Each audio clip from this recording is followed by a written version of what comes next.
आपण बघणार आहोत श्रद्धात्रय विभाग योग. एक मिनिट माताजी, अध्याय लावा, शेअर करा. बघा हो माताजी. श्रद्धा. हा हा. हरे कृष्ण. हरे कृष्ण. श्रद्धात्रय विभाग योग असं या अध्यायाचं नाव आहे. तर श्रद्धेचे त्रय म्हणजे तीन, विभाग म्हणजे त्याचे झालेले प्रकार आणि त्यांच्यात मध्ये असलेला फरक, म्हणून तीन श्रद्धा. आता इथे आपण आता बघितलं की आपण सत्वरजतम एकदा पाहिलं की प्रत्येक गोष्टीचे तीन भागात तीन प्रकार पडतात, हे लक्षातच ठेवायचं. कारण याच्यावर जेवढे पदार्थ आहेत त्यांचे तीन प्रकार पडतात: सात्विक, राजसिक, तामसिक. सत्वगुण अधिकाने असतो ते सात्विक, रजोगुण अधिक्याने असतो ते राजसिक आणि तमोगुण अधिक्याने असतो ते तामसिक. तर अशा रीतीने श्रद्धा त्रय विभाग योग. सर्वप्रथम आपण श्री श्री राधा गोविंद यांच्या श्रीचरणी प्रणाम करूया. माताजी स्लाइड पुढची.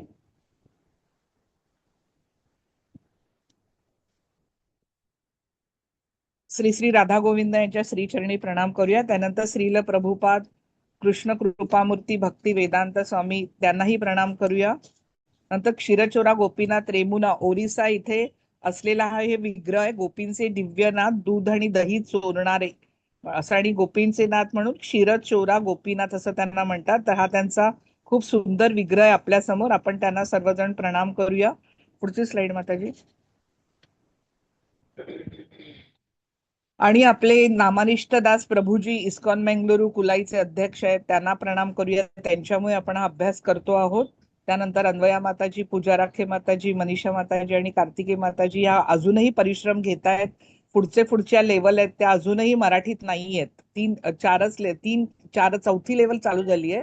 तर अशा पुढच्या लेवल होण्यासाठी पण त्यांचे प्रयत्न चाललेले आहेत. तर त्यांचेही मी आभार मानते, त्यांनाही प्रणाम करते. कारण तुम्ही जेव्हा वरच्या लेवलला जाल तेव्हा तुम्हाला सर्व लेवल मराठीतून मिळतील. कारण बऱ्याच आधीच्या सगळ्या लेवल हिंदीमधून आहेत. तर त्याच्यामुळे एक एक लेवल होत आहेत, पुढची तयार होते. मग तुम्हाला त्याचा अभ्यास घर बसल्या करता येईल. त्याची जी पुस्तकं आहेत ती पण तुम्हाला PDF ने मिळतील. तुम्हाला जे जे आवश्यक आहे ते सगळं पुरवलं जाईल. फक्त अभ्यास करणं एवढंच महत्वाचं आहे आणि तेवढंच अपेक्षित आहे. तर त्यानंतर आपण योजना माताजी आणि संजना माताजींचे आभार मानूया आणि त्यांना प्रणाम करूया. आणि आपणा सर्व वैष्णव भक्तांचं स्वागत करते, आपणाला प्रणाम करते. आपला आजचा हा 17वा अध्याय आहे. काल आपण पाहिला होता 16वा अध्याय.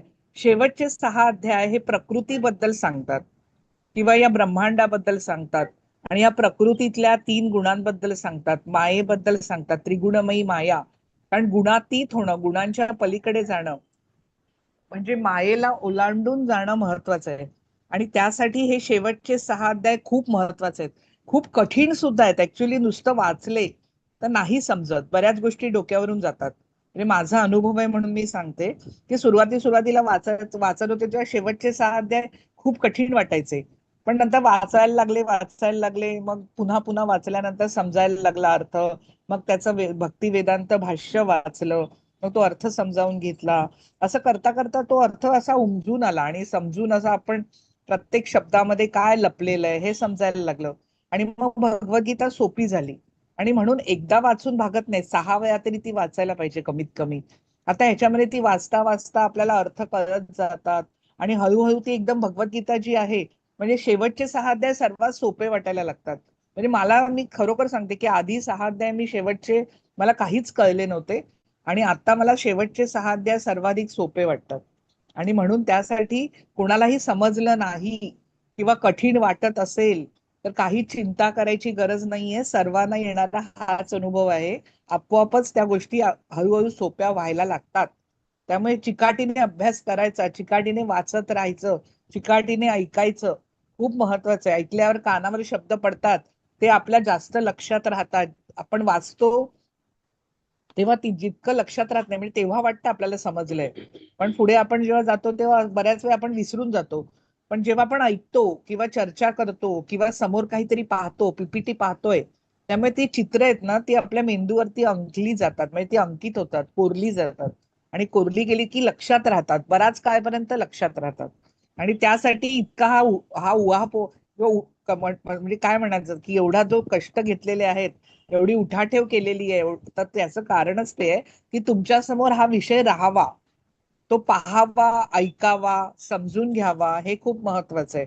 म्हणून या पीपीटीना महत्व आहे. कारण जेव्हा त्या समोर असतात आणि आपण त्या पाहतो तेव्हा त्या लक्षात राहतात. आणि हे महत्वाचे श्लोक आहेत.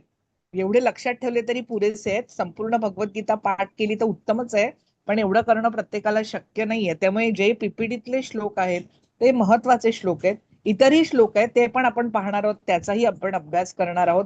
त्यामुळे काही असं वगळलं जाणार नाहीये. इव्हन भक्ती वेदांत भाष्यही आपण वाचणार आहोत. त्यामुळे संपूर्ण अभ्यास होणार आहे. त्यामुळे कोणी काळजी करायची गरज नाही. समजले नाही विषय, काही हरकत नाहीये. आपोआपच ते समजायला लागतील, हळूहळू आपल्याला कळायला लागतील. काही काळजी करू नका कोणी, फक्त अभ्यास करत राहा, एवढंच करा. तर अध्याय 16 आपण काल पाहिला की हे जे 3 गुण आहेत त्यांचं विभाजन कसं केलंय. तर जे देव आहेत की दिव्य असे जीवात्मे आहेत, ज्या देवी देवता आहेत, त्या सात्विक गुणाच्या आहेत. आणि जे असुर आहेत, राक्षस आहेत, ते रज आणि तमोगुणी आहेत. तरी म्हणून 2 जण आहेत की देव आणि असुर यांची संपदा, हा आपण काल पाहिला होता. फक्त एक त्याची रिव्हिजन म्हणून मी पटकन सांगते की दैवी गुण 26 आहेत आणि आसुरी गुण 6 आहेत. पण 6 गुण जे आहेत ते आपल्या आयुष्यातनं हळूहळू कमी व्हायला पाहिजेत आणि 26 गुण वाढले पाहिजेत. मग आसुरी स्वभाव कसा असतो आणि त्या आसुरी स्वभावामुळे काय घडतं, कुठे जन्म प्राप्त होतो, कसं अधःपतन होतं, कशी अधोगती होते. हो, एकच मिनिट हा.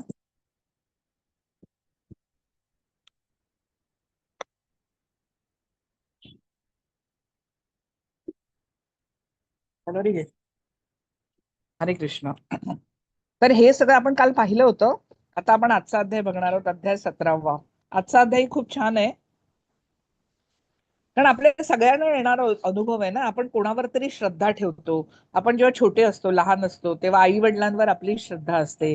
ते जे सांगतात त्यांच्यावर आपण विश्वास ठेवतो, त्यानुसार आपण वागतो. मग थोडे मोठे झालो आपण, बालवर्ग, शिशुवर्ग, शाळेत जायला लागलो की मग आपल्याला आपले आचार्य किंवा आपले शिक्षक भेटतात. मग आपली त्यांच्यावर श्रद्धा असते आणि मग त्यांच्या श्रद्धेनुसार ते जे सांगतात त्यानुसार आपण अभ्यास करतो, त्या सगळ्यांवर पण विश्वास ठेवतो. मग हळूहळू पुढे असं होता होता अनेक शिक्षक भेटत आपण सर्वांकडून काही ना काहीतरी शिकत असतो. आणि असं होता होता पण पुढे अशी वेळ येते की आपल्याला आपले गुरु भेटतात, जे प्रामाणिक असतात. प्रामाणिक याचा अर्थ काय, प्रमाणित गुरु म्हणजे जे गुरु शिष्य परंपरेने चालत आलेले आहेत. गुरुनी शिष्याला ज्ञान दिलंय, ही ज्ञानाची परंपरा आहे.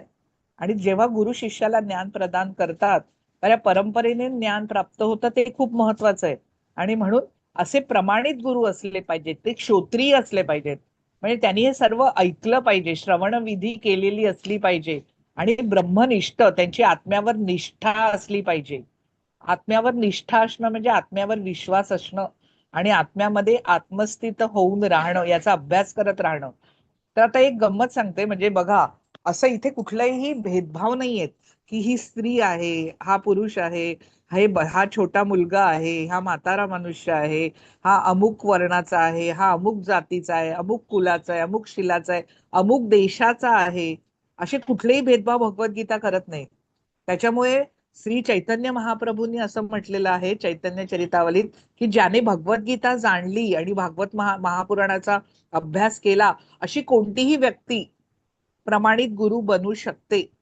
ज्यांनी हे गुरु परंपरेने ज्ञान श्रील प्रभुपादांकडून प्राप्त करून घेतलं, भागवत महापुराणाचा सखोल अभ्यास केला आणि हे सगळं आपल्या आचरणात आणलं, कृष्ण भावनामृत, तर अशी कोणतीही व्यक्ती प्रमाणित ब्रह्मनिष्ठ क्षत्रिय गुरु बनण्याच्या पात्रतेची असते.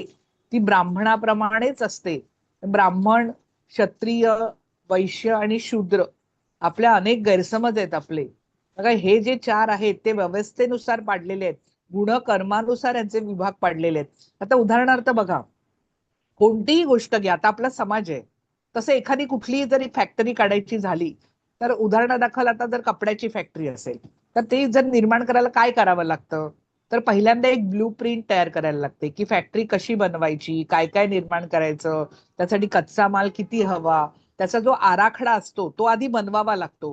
तर तो डोकं लावून बनवावा लागतो. तर असे जे आहेत सत्वगुणी, त्यांना ब्राह्मण वर्ग म्हणतात की जे संपूर्ण ब्ल्यू प्रिंट तयार करतात. आता नुसती ब्ल्यू प्रिंट तयार केली किंवा नुसता आराखडा आखला तर होणार आहे का? तर तो प्रत्यक्षात यायला पाहिजे. मग जे सगळं मॅनेजरियल स्किल्स आहेत, सगळं व्यवस्थापनाचं कार्य आहे, ते जे करतात तर ते क्षत्रिय वर्णाचे आहेत. हे गुणकर्माने पाडलेले विभाग आहेत. मग त्यानंतर एखादी फॅक्टरी किंवा एखादा असा कारखाना उभा करायचा असेल तर त्याला जागा लागते, त्याला पैसा लागतो, पुन्हा त्याच्यामध्ये जे कपडे तयार होणार आहेत ते विकण्यासाठी बाजारपेठ लागते आणि त्याचा हिशोब ठेवायला लागतो. असं सगळा मॉनिटरी जो आहे तो सगळा बघणारे आहेत ते वैश्य आहेत, व्यापारी वृत्तीचे. आता एवढंच फक्त झालं, नुसती योजना बनवली, ती कशी आणायची, व्यवस्थापनाचं सर्व ठरवलं, त्याच्यासाठी पैशाची व्यवस्था केली, जागेची व्यवस्था केली, कपडे बनवले, पण बनवण्यासाठी मॅन्युअल लेबर हवा ना, कोणीतरी बनवले पाहिजेत ना ते कपडे, यंत्रातनं ते सगळं त्याच्यात घालून संपूर्ण काम करून ते तयार केले पाहिजेत. मग त्यासाठी जे असतात मग त्यांना क्षुद्र असं म्हटलेलं आहे. पण प्रत्यक्षात भगवद्गीता काय सांगते की जन्मतः सर्व शूद्रच असतात आणि नंतर जेव्हा आपण अभ्यास करतो तेव्हा आपोआपच आपण ब्राह्मण या पदावर उन्नत होतो. खरा अर्थ काय आहे ब्राह्मण पुरुष या शब्दाचा? तर ब्रह्म जाणणारा तो ब्राह्मण. ज्याने आत्म्याला जाणलं, ज्याने परमात्म्याला जाणलं, त्याला सत्वगुणी त्या जीवात्म्याला ब्राह्मण असं म्हणतात. आणि ब्राह्मण पुरुष, पुरुष म्हणजे पुरी शरीरे वसती इति पुरुषः, म्हणजे ब्रह्म जाणणारा आत्मा म्हणजे ब्राह्मण पुरुष, हा याचा सरळ सरळ अर्थ आहे. पण तो चुकीच्या पद्धतीने घेतला जातो. म्हणून खरे अर्थ समजले पाहिजेत. म्हणून ब्राह्मण पुरुष, म्हणून इथे आपण या अध्यायात हे सर्व पाहणार आहोत. म्हणून यासाठी आधी मी सुरुवातीला सांगितलं. म्हणूनच असं आहे ना की आपली जी श्रद्धा आहे ती प्रत्येकावर असते. आपले जे जवळचे असतात, जे आपल्याला आवडतात किंवा ज्यांच्यावर आपला विश्वास असतो. आणि ही श्रद्धेचे 3 विभाग पाडलेले आहेत, सात्विक, राजसिक आणि तामसिक. आता आपण मागच्या अध्यायात बघितलं ना, गुणांबद्दल पाहतो आहोत आपण. खरं तर आपलं स्वरूप गुणातीत आहोतच आपण, आपल्याला त्यासाठी काही करायची गरज नाहीये. पण मग आपण गुणाच्या संपर्कात का आलो आहोत की आपण भगवंतांना विसरून गेलोय आणि आपल्याला त्यांची आठवण नाहीये किंवा आपल्याला माहिती नाहीये आपल्यातलं सुप्त प्रेम अजून सुप्तच आहे. आणि भगवद्गीता मग हळूहळू ते सुप्त प्रेमाचा विकास करायला लागते आणि त्याच्यासाठी हे ज्ञान आवश्यक आहे. आणि जेव्हा भगवंतांचं स्मरण होतं, त्यांच्या संबंधाबद्दल माहिती राहते, तेव्हा आपोआपच या गुणांच्या पलीकडे असलेलं आपलं स्वरूप व्यक्त व्हायला लागतं. कारण ते तसंच असतं, आपण गुणातीतच आहोत, लक्षात ठेवलं पाहिजे. फक्त आपण सगळं विस्मरणामुळे घडलेलं आहे. आणि हे स्मरण म्हणून शेवटच्या अध्यायात अर्जुन म्हणतो की मला पुन्हा आता सगळं स्मरण झालेलं आहे आणि माझा मोह नष्ट झालेला आहे. किती महत्वाचं वाक्य आहे. मी विसरून गेलो होतो तुझ्याबद्दल, मी विसरून गेलो होतो आपल्या संबंधाबद्दल, माझ्यातलं जे सुप्त प्रेम आहे ते मी विसरलो होतो, ते पुन्हा जागं झालंय, ते पुन्हा आठवलं आहे, पुन्हा मला त्याचं स्मरण झालेलं आहे. आणि म्हणून म्हटलंय नष्टो मोह स्मृतीर लब्ध्वा, असं तो म्हणतो की माझा आता मोह पूर्ण नाहीसा झालेला आहे, असं शेवटच्या अध्यायात म्हणतो. प्रत्येक अध्यायामध्ये म्हटलंय की आता मला माझा मोह नाहीसा झाला, पण शेवटच्या अध्यायातलं हे वाक्य, हा श्लोक खूप महत्वाचा आहे. नष्टो मोह स्मृतीर लब्ध्वा, मला स्मृती आली, मला आठवण आली अनेक जन्मांची, मला कळलं की तुमचा आणि माझा संबंध काय आहे, ते स्मरण होण्यासाठीच भगवद्गीता आहे. म्हणून शेवटच्या अध्यायात ते साध्य झालेलं आहे अर्जुनाच्या बाबतीत. म्हणजे आपल्या बाबतीतही व्हायला पाहिजे, आपल्याला पुन्हा ते स्मरण व्हायला पाहिजे, आपण त्या विस्मरणातून मुक्त व्हायला पाहिजे, सगळं आठवायला पाहिजे. आणि त्यासाठी भगवद्गीता आहे. भगवद्गीतेचं हेच काम आहे की आपल्यातलं ज्ञान जागृत करणं, आपल्यातलं प्रेम जागृत करणं, आपल्यातली भक्ती जागृत करणं. ती जागृत आपोआपच व्हायला लागते. आणि याच्यासाठी हा जो अध्याय 17वा, की अर्जुनाची अनधिकृत उपासनेबद्दल चौकशी. आता अनधिकृत म्हणजे काय? जी अधिकृत नाही ती अनधिकृत, म्हणजे जी वैधी नाही, विधीपूर्वक नाही, अशी जी उपासना आहे. आता हा प्रश्न विचारायचं कारण काय? तर बघा आपण अनेक उपासना करतो. आता कुठले इतके व्हॉट्सअप ग्रुप आहेत, एवढे वेगवेगळ्या उपासना केल्या जातात, वेगवेगळ्या साधना केल्या जातात, आपण वेगवेगळ्या गोष्टी शिकतो, आपल्याला ती संधी उपलब्ध झालेली आहे. पण असं असलं तरी प्रत्येक उपासना ही विधीपूर्वक असते का? इथे अर्जुनाचा हाच प्रश्न आहे, आपल्याही मनात हाच प्रश्न आहे की मी एखादी उपासना करतोय, मी माझा एवढा वेळ देतो आहे, तर खरोखरच त्याचा माझ्यासाठी फायदा आहे का? किंवा ती मला माझ्यासाठी उत्कर्षासाठी आहे का माझ्या? आणि हाच प्रश्न अर्जुनाने वेगळ्या शब्दात विचारलेला आहे. त्यामुळे आपल्याला आपल्या मनातलाच प्रश्न आहे, काही वेगळं नाहीये, की मी जे काय काय करतोय ते योग्य आहे का, मग अविधीपूर्वक काय आहे आणि विधीपूर्वक काय आहे, म्हणजे योग्य काय आणि अयोग्य काय आहे याच्याबद्दल तो विचारतो. दुसरी तो भगवान श्रीकृष्ण मग त्याला म्हणतात 3 पद्धती आहे. आता 3 पद्धती आहेत हे लक्षातच ठेवायचं. सगळं काही सात्विक राजसिक तामसिक आहे. श्रद्धा, उपासना, जेवण, आपला आहार, यज्ञ, तपस्या, दान धर्म, इथे फक्त काही उदाहरणं दिली आहेत. पण प्रत्येक गोष्ट, अगदी बल घेतलं किंवा कुठले काहीही घ्या, प्रत्येकाचे 3 विभाग पडतात: सात्विक, राजसिक, तामसिक. तर भगवंत त्यांच्याबद्दल काही गोष्टींबद्दल सांगतात ज्या अत्यंत महत्वाच्या आहेत. आणि जर त्या गोष्टी आपण केल्या तर आपल्यातला सत्वगुण वाढायला लागेल, दैवी गुण वाढायला लागेल. म्हणून हे महत्वाचं आहे.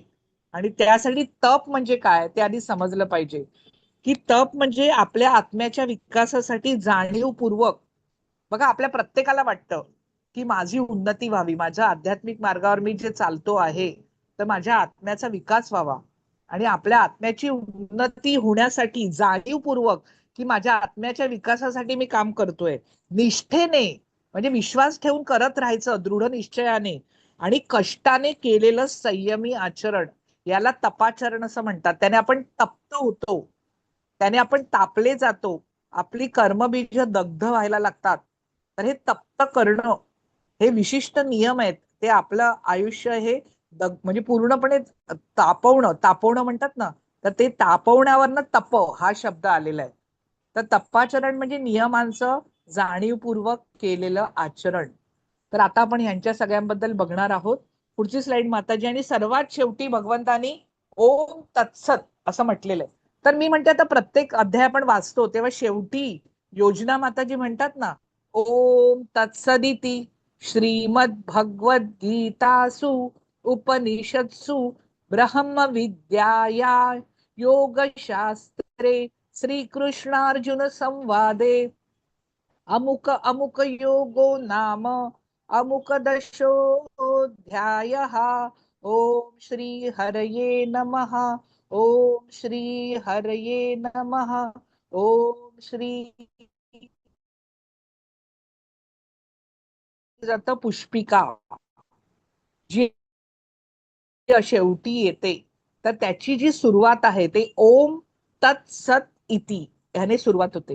म्हणून ओम तत्सत इति याचा अर्थ काय आहे ते आपण या अध्यायात पाहणार आहोत. श्री कृष्णार्जुन संवादे.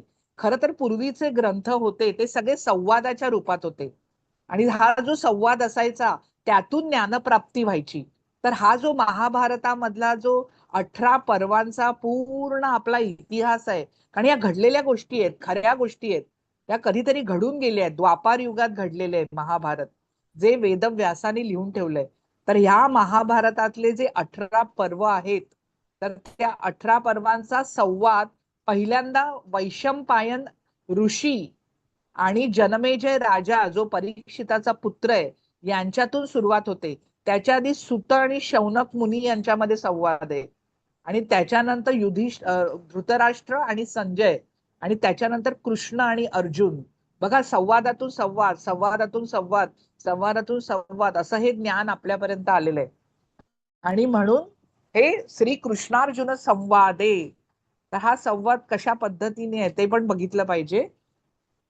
अर्जुनाने पृच्छा केली. पृच्छा करणं म्हणजे विचारणं, प्रश्न विचारणं. हे कृष्णा. आता इथे कृष्ण या शब्दाचा अर्थ आपण पाहिलाय, विष्णू आणि कृष्ण. कृष्ण म्हणजे कर्षणी शक्ती, आकर्षून घेणारं तत्व. कारण भगवान जे आहेत ते आपल्या सर्वांना आकर्षून घेतात. जर त्यांनी आपल्याला त्यांच्याकडे ओढून घेतलं नाही तर आपल्याला त्यांची भक्ती, त्यांचं प्रेम मनमोहक आहे, मनाला मोहून टाकतं, मनाला रमवून टाकतं, मनाला त्यांच्यात गुंतवून टाकतं. म्हणून त्यांचं असं दिव्य रूप आहे.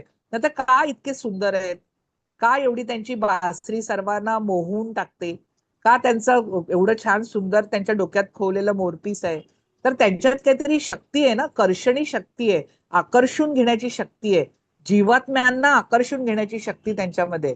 म्हणून त्यांना कृष्ण म्हटलं जातं. त्यांचं वर्ण कृष्ण आहे, श्याम वर्ण आहे, गडद निळा वर्ण, अथांगतेचं प्रतीक आहे. अथांगता म्हणजे अनंत आणि सीमा नसलेलं असं जे काही तत्व, परमतत्व असं ते भगवान आहे. म्हणून त्यांचा गडद निळा रंग आहे, जो आकाश महाभूताचा आहे.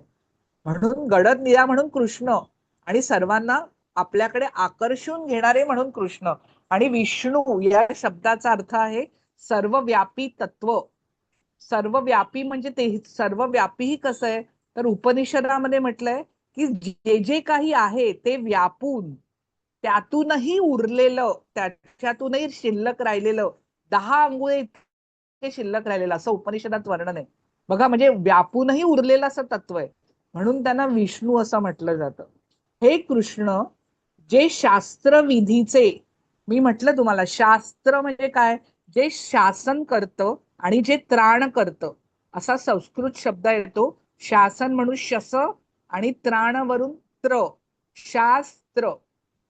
तर जे उपदेश करून आपलं रक्षण करतं त्यांना शास्त्र म्हटलं जातं. तर शास्त्रातले विधी म्हणजे शास्त्रामध्ये विविध नियम किंवा त्यामध्ये वेगवेगळे केलेला उपदेश, तर या शास्त्रविधीचे पालन न करता स्वतःच्या धारणेनुसार, थोडक्यात अर्थ आहे की मनाला वाटेल तसं, म्हणजे आता पूजा करायची ना तर मला वाटेल तशी पूजा, असे जे करतात आचरण, असं जे पूजन करतात, त्यांचं काय होतं, त्यांची काय अवस्था असते, म्हणजे असं करणं योग्य आहे का की अयोग्य आहे. आता प्रत्येकाला काही नियम माहिती नसतात, आपण काही ग्रंथ वाचलेले नसतात, आपण काही शास्त्राचा अभ्यास केलेला नसतो. मग मनातला प्रश्न तर योग्यच आहे ना, मी जी उपासना करतो आहे ती योग्य आहे का, तर हाच प्रश्न अर्जुनाने विचारलाय. मग ते काय आहे की ते मग कोण आहे, सत्वगुणी आपल्या मनानुसार आपण मनानुसारच करतोय. व्हॉट्सअप वरती जे जे काही उपासना येतात आपण विचार न करता त्या करायला लागतो. आणि खरोखरच पण प्रत्येक उपासना आपल्यासाठी आवश्यक आहे का, आपला उत्कर्ष करणार आहे का, ती शास्त्र विधीनुसार आहे का, शास्त्रोक्त आहे का, तर हे पाहणं महत्वाचं आहे. आणि मग जर ती नसेल तर मग त्याचा परिणाम काय होणार. मग ती कशी आहे, ती सत्वगुणी आहे, ते असे लोक रजोगुणी आहेत की तमोगुणी असतात. पुढची स्लाइड माताजी. श्री भगवान वाच. बघा, आता युद्ध होणार आहे, दोघही रथामध्ये आहेत, दोन्ही सैन्य एकमेकांसमोर उभे ठाकलेले आहेत. आणि इथेही 18 अक्षोहिणी सैन्य आहे. 18 म्हणजे एके ठिकाणी 11 आणि एके ठिकाणी 7. खरं तर पांडवांचं सैन्य कमी आहे, 7 अक्षोहिणी इतकंच सैन्य आहे. आणि यांचं इतकं प्रचंड 11 अक्षोहिणी, त्यातली एक नारायणी सेना पण आहे भगवान श्रीकृष्णांची. आणि त्याच्यामध्ये एवढ्या संयमाने प्रश्नांना उत्तर देणं, अशा परिस्थितीत की आता कुठल्याही क्षणी युद्ध होणार आहे, सूर्योदयाच्या आधी सूर्योदयानंतरच युद्ध चालू व्हायचं, आणि सूर्यास्त झाला की युद्ध बंद केलं जायचं. युद्धाचे नियम होते, रात्रीच्या वेळी कोणी युद्ध करत नसत, किंवा अशा वेळी कोणी कोणावरती शस्त्र उगारायचं याचेही नियम होते. मनाला म्हणून शास्त्रविधी खूप महत्वाचं आहे, नियमांना महत्व आहे. की जो रथावरती आहे त्याने रथावातल्या वाल्याशीच लढलं पाहिजे, जो पदार्थी आहे, जो पायाने चाललेला आहे, त्याने जो पायाने चाललेला आहे त्याच्याशीच लढलं पाहिजे, रथीने रथीशी लढलं पाहिजे, महारथीने महारथीशी लढलं पाहिजे, असे नियम होते. तसेच जे दूत आहेत, स्त्रिया आहेत, बालक आहेत, यांच्यावर कधीही वृद्ध आहेत, त्यांच्यावर कधीही शस्त्र उगारायचं नाही, असे नियम जे असतात ह्याला शास्त्रविधी म्हणतात.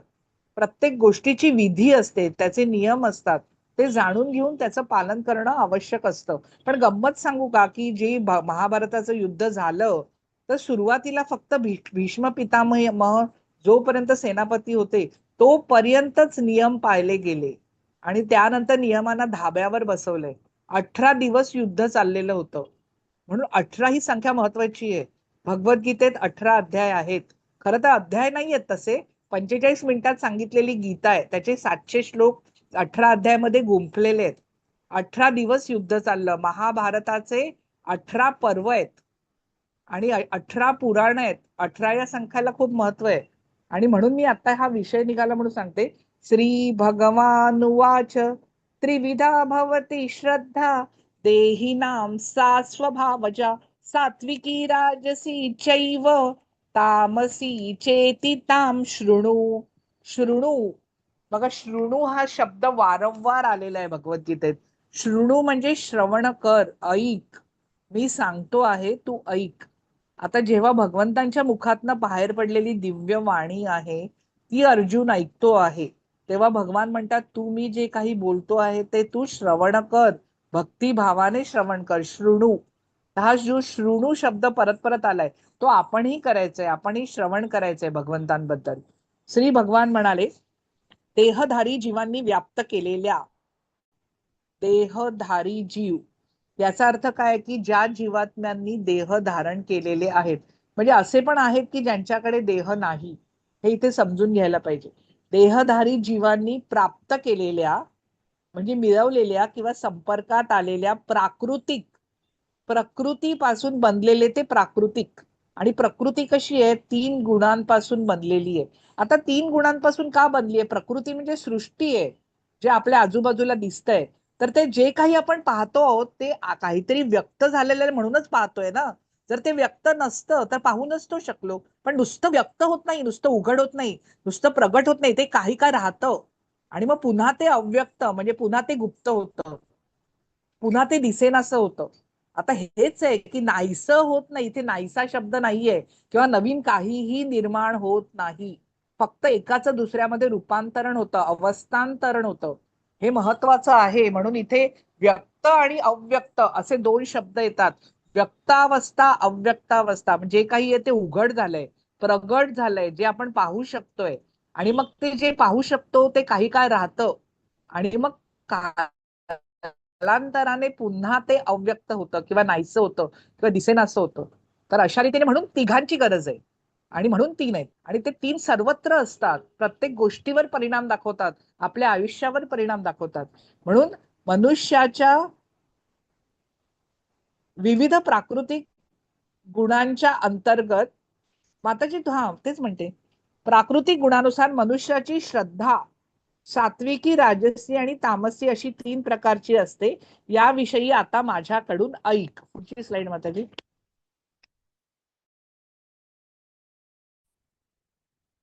सत्वानुरूपा सर्वस्य श्रद्धा भवति भारत, श्रद्धामयोऽयं पुरुषो यो यच्छ्रद्धः स एव सः. हे भारता, विविध प्राकृतिक गुणांच्या अंतर्गत मनुष्याच्या जीवनास अनुरूप अशी विशिष्ट प्रकारची श्रद्धा त्याला प्राप्त होते. जीवाने प्राप्त केलेल्या गुणानुसार तो विशिष्ट प्रकारच्या श्रद्धेने युक्त असल्याचे म्हटले जाते. आता इथे बघा, ह्या एवढं मोठे गोष्ट, असं मोठं वाक्य आहे, पण ह्याच्यामधला जो अर्थ दिलेला आहे तो एकदमच सोपा आहे. त्याच्यामध्ये काय म्हटलंय की विविध प्राकृतिक गुणांच्या अंतर्गत मनुष्याच्या जीवनास अनुरूप, अनुरूप म्हणजे आता प्रत्येकाची आवड निवड वेगळी आहे, प्रत्येकाचा स्वभाव वेगळा वेगळा आहे, प्रत्येकाची प्रकृती वेगळी आहे. त्यामुळे जसा मनुष्य आहे, जसा त्याचा स्वभाव आहे, जशी त्याची आवड निवड आहे, आपली जशी आवड निवड आहे, आपल्याला जसं रुचतं, आपल्याला जे आवडतं, त्यानुसार त्याला विशिष्ट प्रकारची श्रद्धा प्राप्त होते. 3 ज्या श्रद्धा सांगितलेल्या आहेत त्या स्वभावानुसार, प्रकृतीनुसार, आवडीनुसार, रुचीनुसार प्राप्त होतात. आणि जीवाने प्राप्त केलेल्या गुणानुसार तो विशिष्ट प्रकारच्या श्रद्धेने युक्त असल्याचे म्हटले जाते. म्हणजे जो सात्विक मनुष्य आहे त्याची श्रद्धा सात्विक आहे, जो राजसिक आहे त्याची राजसिक श्रद्धा आहे, आणि जो तामसिक आहे त्याची तामसिक श्रद्धा आहे, असा याचा सोपा अर्थ आहे. पण प्रत्येकाच्या स्वभावानुसार, प्रकृतीनुसार, आवडी निवडीनुसार ही 3 त्रिविध श्रद्धा आहे. पुढची स्लाइड माताजी.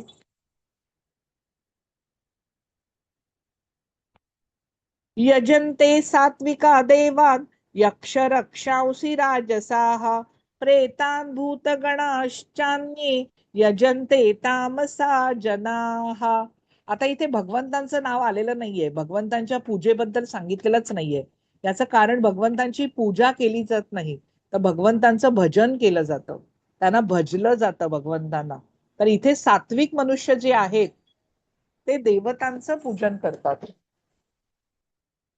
म्हणजे देवतांची पूजा करतात. राजसिक मनुष्य राक्षसांचे पूजन करतात आणि तामसिक मनुष्य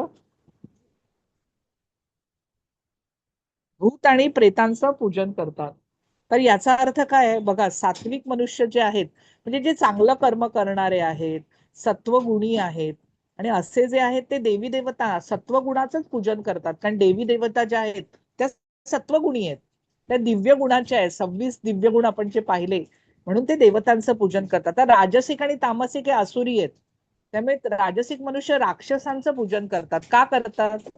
यक्षांचं आणि राक्षसांचं. कारण यक्ष जे आहेत, कुबेर जे आहेत, ते देवतांचे जे त्यांचं जे धनाचं भांडार आहे, तर त्यांचे खजिनदार हे कुबेर आहेत, ते यक्ष आहेत, यक्ष योनीतले. म्हणून ज्यांना पैसे हवे ते त्यांची पूजा करतात. नंतर ज्यांना शक्ती हवी आहे, त्यांना शक्तिशाली बनायचंय, बलवान बनायचंय, ते राक्षसांची पूजा करतात. आणि जे तामसिक मनुष्य आहे, कारण तामसिक मनुष्यांना काही करायचंच नाहीये, निष्क्रिय आहेत ते, आणि त्यांना फक्त निष्क्रियता आहे, आणि त्यामुळे त्यांना काही न करता आपोआप पाहिजे, तर ते भूताची, प्रेतांची, अशांची उपासना करतात. म्हणजे ज्याची जशी आवड आहे त्यानुसार ते त्यांची त्यांची पूजा करतात. आता ह्याच्यामध्ये लक्षात ठेवलं पाहिजे की राजकारण्यांची आजकाल जे आहे राजसिक मनुष्य, त्यांची पूजा केली जाते. पुढची स्लाइड माताजी.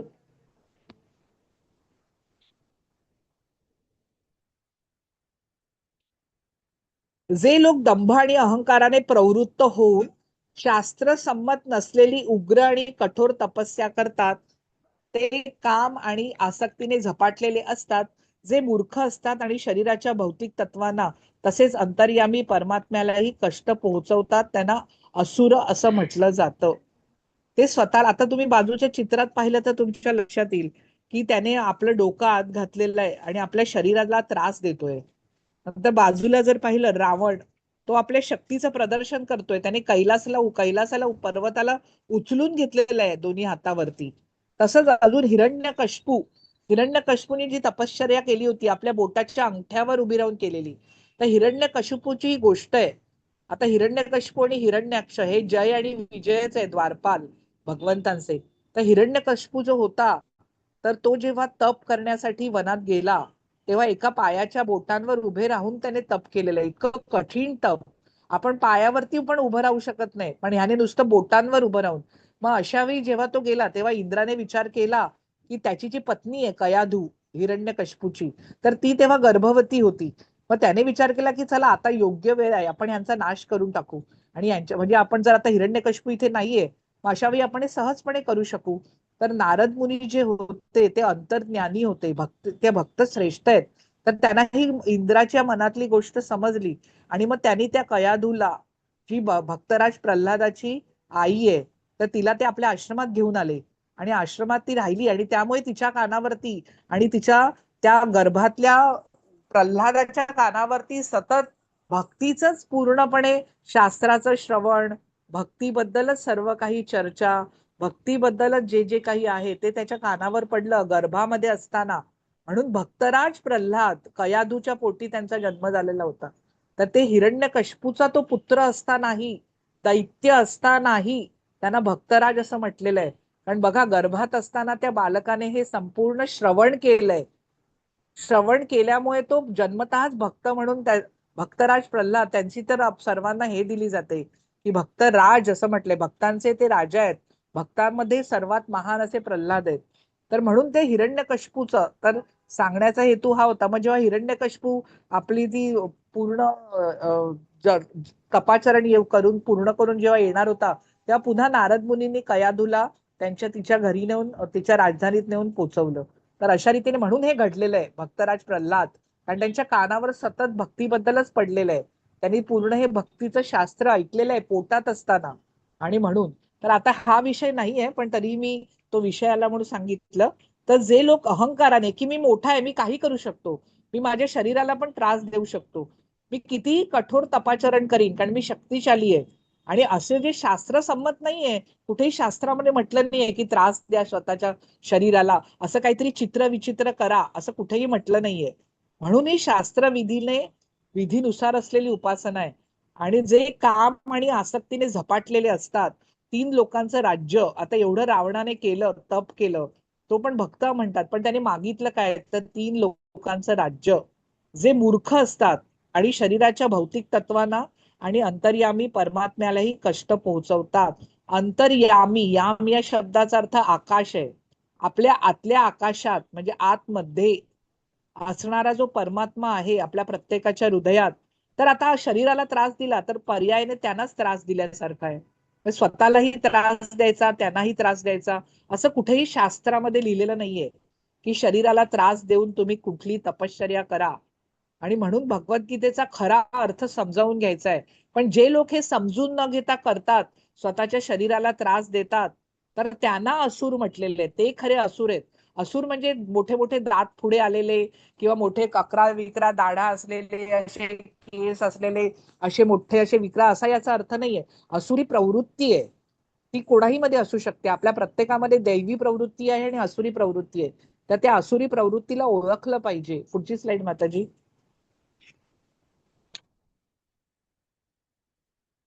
आता इथे आहाराबद्दल बघणार आहोत आपण. कारण आपण जसं खातो, जसा आहार घेतो, तसे आपण बनत असतो. म्हणून लक्षात ठेवायचं की आपण कुठलंही जेव्हा जेवण करतोय तेव्हा मनामध्ये चांगले विचार असले पाहिजेत, किंवा तेव्हा आपण भगवंतांचं नामसंकीर्तन केलं पाहिजे. मग ते जे उच्च संपूर्ण संस्कार आहेत ते आहारामध्ये उतरतात. आणि मग तो आहार आपण घेतला की आपल्या उती, आपल्या पेशी तशा सात्विक बनत जातात. म्हणून आपण जसं खातो, जो आहार घेतो, तसे आपण बनतो, तसं आपलं मन बनतं. म्हणून तसा आहार घेतला पाहिजे. म्हणून सात्विक आहार, राजसिक आहार आणि तामसिक आहार. ज्यांना सात्विक बनायचंय त्यांनी अधिकाधिक सात्विक आहार घेतला पाहिजे. आणि तो कुठला आहे तर ते आपण आता पाहणार आहोत. प्रत्येक व्यक्तीला आवडणारा आहारही प्रकृतीच्या 3 गुणांनुसार 3 प्रकारचा असतो. याप्रमाणे यज्ञ, तप आणि दान यांचेही 3 प्रकार असतात. आता मी तुला त्यांच्यातला फरक सांगतो, तो तू ऐक. सत्वगुणी मनुष्यांना प्रिय असणारा आहार. माताजी, ही स्लाइड मध्ये चित्र कसं नाही आलंय? हा, आलं आलं. तर बघा, सत्वगुणी आहार म्हणजे काय, की आपला वरण भात, तूप, त्याच्यावर लिंबू, फळ, त्याच्याबरोबर ती कोशिंबीर, भाज्या. आता हा साधा पोषक आहार जो आहे तो सात्विक आहार आहे. आता त्यात थोडंसं लोणचं असू शकतं, एखादा तळलेला पदार्थ असू शकतो, पण त्याचं प्रमाण कमी असतं, तो प्रमाणात असतो. तर असा जो पोषक आहार आहे तो सात्विक आहार आहे. तर तो काय करतो, आपलं आयुष्य वाढवतो, आपल्याला निरोगी ठेवतो, आपली बुद्धी उत्तम ठेवतो, आपलं बळ वाढवतो, आपल्याला आरोग्य प्रदान करतो. तर असा पोषक आहार घेतल्यावरती कुठला आजारच होत नाही. आणि मग त्याच्यामुळे आपण आनंदी राहतो, आपल्याला सुखप्राप्ती होते. आणि असं जे आहार असतो जो थोडासा स्निग्ध आहे, थोडं तूप घातलंय आणि आपल्या मनाला प्रिय वाटतो, तर त्याला सात्विक आहार असं म्हणतात. आणि जो रजोगुणी आहार आहे, पुढची स्लाइड माताजी. रजोगुणी आहार म्हणजे काय, तर तिखट, तळलेलं, अतिशय आंबट, नंतर अतिशय खूप मीठ घातलेलं खारट, किंवा अतिशय शुष्क, दाह निर्माण करणार, असा जो आहार आहे. म्हणजे ज्या लोकांना हा आहार आवडतो किंवा तो आहार ते घेतात, तर हळूहळू ते रजोगुणी बनायला लागतात. कारण हा राजसिक आहार आहे. आणि याच्यामुळे काय होतं, आता तिखट तेलकट जळजळीत जेवण जेवलो तर मग काय होणार, मग पोटात जळजळ होणार, छातीत जळजळ होणार, मग उलटी सारखं वाटायला लागणार, आंबट आंबट ढेकर येणार, जेवण पचणार नाही, मग आजार होणार. आणि अशा रीतीने ही साखळी चालूच राहते. म्हणून जेवण आपलं तिखट तेलकट हे थोडं प्रमाणात असलं पाहिजे. आणि म्हणून आपल्याला मग त्रास होणार नाही किंवा दुःख होणार नाही, आजार होणार नाही. आणि म्हणून आपला आहारात सात्विक असणं आवश्यक आहे. पुढची स्लाइड माताजी. याचा अर्थ हे खायचंच नाही असं नाहीये, तर प्रमाणात घ्यायचं. आता इथे तमोगुणी आहाराबद्दल सांगितलंय. बघा, आपण जेव्हा जेवण बनवतो तेव्हा असं म्हटलंय की 3 तासामध्ये ते खायला पाहिजे. 3 तासात खाल्लं तर त्याला ताजं अन्न असं म्हणतात. पण 3 तासापेक्षा अधिक काळ लोटला तर असं जे अन्न असतं ते थोडं शिळं व्हायला लागतं आणि ते बेचव होतं. आणि नासलेलं अन्न असतं, खराब झालेलं, खूप ठेवलेलं अन्न, किंवा दुर्गंधीयुक्त, उष्ट आणि अपवित्र असं जे भोजन आहे त्याला तामसिक म्हटलंय. आता याची उदाहरणं आहेत आपल्याकडे. आता उदाहरणार्थ आजकाल परदेशामध्ये पाहिलं तर एक वेगळ्या प्रकारचं चीज येतं आणि ते चिजामध्ये अळ्या असतात. ते असं कुजवलेलं, नासलेलं, आंबट झालेलं, वास येणारं, असं डेलिकसी म्हणून ते खाल्लं जातं. मिटक्या मारत ते खातात. आणि अशा रीतीने असे जे आहार घेतात, म्हणजे त्याच्यामध्ये अक्षरशः अशा किडे, छोटे छोटे अशा अळ्या असतात. आता हे कोण, आता असं जेवण जो व्यक्ती परदेशामध्ये असं पण जेवण घेतलं जातं, असा तामसिक आहारही घेतला जातो. त्यानंतर मांसाहार आहे, किंवा त्याच्यामध्ये शिळं उष्ट असं जे अन्न असतं ते खाऊ नये. आपण जेवढं अन्न सात्विक खाऊ तसं आपलं मनही सात्विक बनायला लागेल. पुढची स्लाइड माताजी. पण फक्त इथे अपवाद आहे की भगवंतांना जे अर्पण करतो ते अन्न आपण घेऊ शकतो, किंवा आध्यात्मिक गुरुनी ग्रहण केलेलं घेऊ शकतो. म्हणजे इथे उष्ट घेऊ नये किंवा अर्पण केलेलं घेऊ नये असं जे म्हटलेलं आहे, तर त्याच्यासाठी हे दोन अपवाद फक्त लक्षात ठेवायचे. फळाची आकांक्षा न करणारे पुरुष आपले कर्तव्य म्हणून शास्त्रविधीनुसार जो यज्ञ करतात तो सात्विक यज्ञ होय. आता इथे फळाची आकांक्षा न करणारे म्हणजे आता यज्ञ करायचा आहे, आपलं प्रत्येक कर्म हाच यज्ञ आहे. आपला श्वासाचा यज्ञ आहे, नामसंकीर्तनाचा यज्ञ आहे. आपण जो आहार घेतो एक एक घास, तर तोही यज्ञच आहे. आपली प्रत्येक कृती जी आपण भगवंतांसाठी करतो त्या प्रत्येक कृतीला यज्ञ असं म्हटलं जातं. कारण यज्ञ या शब्दाचा अर्थ आहे जे भगवंतांच्या प्रेमासाठी केलं जातं. अशी कुठलीही गोष्ट आपल्या रोजच्या व्यवहारातल्या गोष्टी जणू काही ते प्रत्येक गोष्ट ही यज्ञ कर्मच आहे, जेव्हा आपण ते भगवंतांसाठी करतो. आणि फळाची आकांक्षा नाही, मला ते यज्ञ करायचा आहे, भगवंतांच्या प्रेमासाठी करायचं आहे. आणि अशा म्हणजे कुठलीही अपेक्षा नाहीये, निरपेक्ष व्हायला जर आपण शिकलो तर आपलं आयुष्य एकदम सुखकारक आणि आनंदी होऊन जाईल. म्हणून निरपेक्ष बनायचंय, कसलीही अपेक्षा नाही, फळाची चिंता नाही. असे जे पुरुष असतात आपलं कर्तव्य म्हणून शास्त्रविधीनुसार यज्ञ करतात, तो सात्विक यज्ञ. आता जो नामसंकीर्तनाचा यज्ञ आहे, रोज नामाचा जप करायचा, तर तो नामाचा जप 3 प्रकारचा असतो. एक असतो वाचिक, म्हणजे आपण वाचेने करतो. एक आहे उपांशु आणि तिसरा आहे मानसिक. उपांशु याचा अर्थ इतक्या इतक्या आवाजात म्हणायचं की जीभ थोडीशी हलते आणि थोडासा कानाला ऐकू येतो आहे, त्याला उपांशु म्हणतात. आणि तिसरा मानसिक मध्ये जीभ बिलकुल हल्ली नाही पाहिजे, म्हणजे फक्त मनामध्ये केला जातो, शरीरामध्ये नाही, तर त्याला मानसिक जप असं म्हटलं जातं. तर हा सात्विक यज्ञ आहे, मानसिक जप. मग हरे कृष्ण कुठल्याही मंत्राचा, बघा इथे हा महामंत्र आहे हरे कृष्ण हरे कृष्ण, पण तुम्ही कुठल्याही नावाचा जप करू शकता जे तुम्हाला आवडतं. म्हणून पूर्वीच्या काळी आपण बघितलं तर आपल्या मुलांना भगवान विष्णूंची नावं ठेवली जायची, तर भगवंतांची नावं ठेवली जायची, की ती नाव आपल्या तोंडातून वारंवार बाहेर यावं, सतत त्याचं स्मरण राहावं, आपण सतत त्या नावाचं उच्चारण आपल्याकडून व्हावं. आणि आपण करतोच ना, आपल्या मुलांना सतत हाका मारतो, सतत त्यांची आठवण ठेवतो. मग त्यांचं जर नाव भगवंतांचं ठेवलं, म्हणजे बघा असं विशिष्ट काही नाही, कुठलंही नाव जे तुम्हाला आवडतं ते तुम्ही करू शकता. एकच मिनिट जरा थांबा.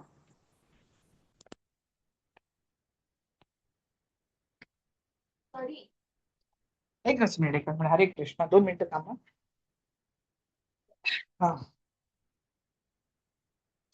हा, तर असा जो यज्ञ आहे तर तो सात्विक यज्ञ होय. हा, पुढची साईड माताजी. आता इथे बघा एकदम सोपं आहे की जी गोष्ट आपलं कर्तव्य म्हणून केली जाते, कुठल्याही फळाची अपेक्षा न ठेवता केली जाते, भगवंतांसाठी केली जाते, अपेक्षेशिवाय केली जाते, अशी कुठलीही गोष्ट सात्विक आहे. जी गोष्ट फक्त स्वतःसाठी केली जाते किंवा जी सतत स्वतःच्या इच्छापूर्तीसाठी केली जाते ती राजसिक आहे. आणि जी दुसऱ्याला त्रास द्यायला केली जाते किंवा चुकीच्या पद्धतीने केली जाते ती तामसिक आहे. मग प्रत्येक गोष्टीला तुम्ही हे 3 लावू शकता. त्यामुळे कठीण काहीच नाहीये, सगळ्यामध्ये तेच तेच परत परत आहे. पण फक्त नीट समजावं म्हणून पुन्हा पुन्हा वेगवेगळ्या गोष्टी सांगितलेल्या आहेत. प्रत्येक गोष्ट सात्विक राजसिक तामसिक आहे, पण प्रत्येकीबद्दल न सांगता त्यातल्या महत्वांच्या बद्दल सांगितलंय. पण एकदा तुम्हाला मुळात समजलं की सात्विक म्हणजे काय, तर आपोआपच कुठलीही गोष्टीबद्दल माहिती होतं. राजसिक म्हणजे काय आणि तामसिक म्हणजे काय, हे जर त्याच्या परिभाषा समजल्या ना, तर सगळा अर्थ सोपा आहे. तो पाठ करायची गरज नाहीये. एकदा सात्विक म्हटलं की सात्विक म्हणजे काय लगेच लक्षात येणार, राजसिक म्हणजे काय म्हटलं की लगेच लक्षात येणार, तामसिक म्हणजे काय म्हटलं की लगेच लक्षात येणार. तर हे म्हणून अनेक वेळा सांगितल्यानंतर ती गोष्ट आपल्या लक्षात नीट राहते. हे लक्षात घ्यायचं. हे एवढ्या खूप गोष्टी सांगितल्या आहेत, मी लक्षात कशा ठेवू असं काही विचार करायची गरज नाहीये. कारण त्याचा सरळ सरळ अर्थ आहे आणि तो प्रत्येकाला तसाच लागतो. आणि त्यामुळे तो सोपा आहे. आपण आता हे 2-4-5 गोष्टी पाहणार आहोत, त्याच्यामुळे आपल्याला ह्याची अधिक जास्त पूर्ण म्हणजे आपल्याला पूर्ण त्याचं काय त्याच्यात म्हणायचंय ते आपल्याला लक्षात येईल. म्हणून बऱ्याच वेळा बऱ्याच गोष्टी सांगितलेल्या आहेत. पण एकदा त्याचा मूळ गाभा लक्षात ठेवला ना की ते प्रत्येकाला लागू होतं, हे लक्षात ठेवायचं. मग आपण सात्विक यज्ञ जो ज्याला काही काही फळाची इच्छा नाहीये, ज्याला अपेक्षा नाहीये, जे भगवंतांसाठी केलं जातं. आता याच्यातही भगवंतांसाठी केलं जाणारं नाहीये, चांगली चांगली कर्म आहेत ती सात्विक मध्ये येतात. पण पहिल्यांदा सात्विक केली पाहिजेत, त्यानंतर शुद्ध सत्वाची अवस्था येते भगवंतांसाठी करणं. कुठलीही गोष्ट जी भगवंतांसाठी केली जाते ती शुद्ध सत्वगुणाची असते. आणि त्याला त्याला याला महत्व आहे, शुद्ध सात्विक बनणं. नुसतं सात्विक बनून भागणार नाहीये. म्हणून त्याच्यातही आपण गुणात अडकून जातो, सत्व गुणातही अडकतो, कारण ते भगवंतांशी जोडलेलं नाहीये. आता राजसिक यज्ञ म्हणजे कुठला? तर मी मोठा आहे. पूर्वीच्या काळची गोष्ट, पूर्वी जे राजे होते ते अश्वमेध यज्ञ यज्ञ करायचे. 100 यज्ञ केलं की इंद्राच्या पद, म्हणजे जेवढं पुण्य प्राप्त होईल, जेवढे फलप्राप्ती होईल, तर इंद्राचं पद प्राप्त व्हायचं. इंद्र हे जे आहे ना ते पद आहे. वरुण जे आहे ना ते पद आहे. पद म्हणजे काय? की ते स्थान आहे. वेगवेगळे जीवात्मे जेव्हा पुण्यकर्म करतात आणि विशिष्ट पुण्य इतकं त्यांचं पुण्य संचित त्यांच्याकडे तयार होतं, तेव्हा ते या पदावर बसतात. हे लक्षात ठेवायला पाहिजे.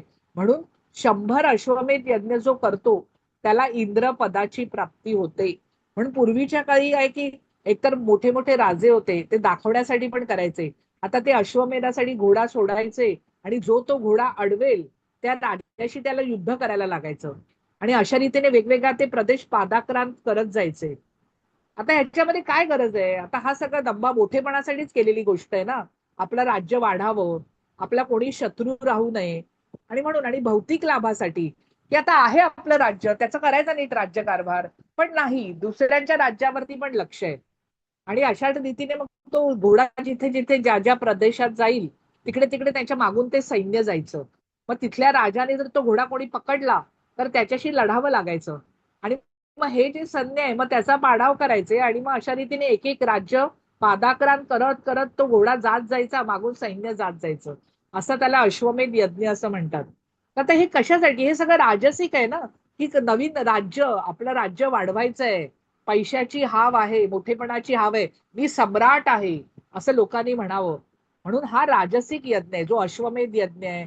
पुत्र कामेष्टी यज्ञ केला जायचा, की जेव्हा पुत्र प्राप्ती व्हावी, कारण राजा राजा जो आहे त्याला पुत्र हवा असायचा, कारण त्याच्यानंतर तो राज्यकारभार तो कोणाला सोपवणार. आणि म्हणून पुत्र कामेष्टी म्हणजे पुत्राच्या कामनेने केलेला यज्ञ. असे राजे मोठे होते ज्यांना पुत्राची प्राप्तीची गरज आहे, ते हे पुत्र कामेष्टी यज्ञ करायचे. हा पण राजसिकच आहे. पुढची स्लाइड माताजी.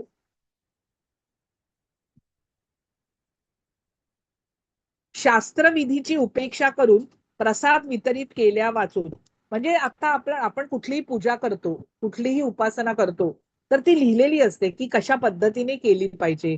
त्याचा काही क्रम असतो, त्याची काही विधी असते, त्या विधीनुसार आपण ती करतो.